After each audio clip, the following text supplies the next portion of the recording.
Alors, le Jardin Bleu a été créé à la suite d'un projet que j'ai dû réaliser lors de ma troisième année d'apprentissage au niveau assistant socio-éducatif et que je trouvais que c'était essentiel de proposer un espace de discussion, d'échange et de pratique de plantation et de contact avec la terre pour la gestion des envies au niveau de l'alcool. Un impact plutôt positif, hein, ça dynamise un peu leur quotidien, ça leur donne un objectif dans une journée fixe, ça leur fait retrouver un groupe de personnes avec qui ils s'entendent généralement bien, puis ça leur fait passer un bon moment en extérieur. Donc ça leur permet d'être occupés et puis de s'occuper de plantes et de liens avec la nature qui est au final hyper important pour eux.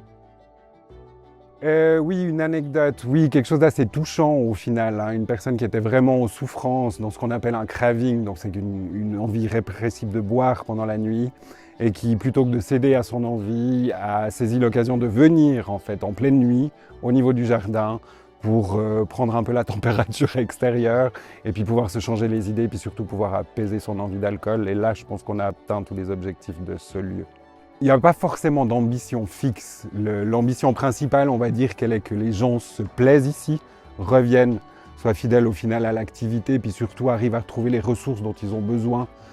ici au travers d'une activité complètement différente et qui n'est pas en lien avec l'alcool.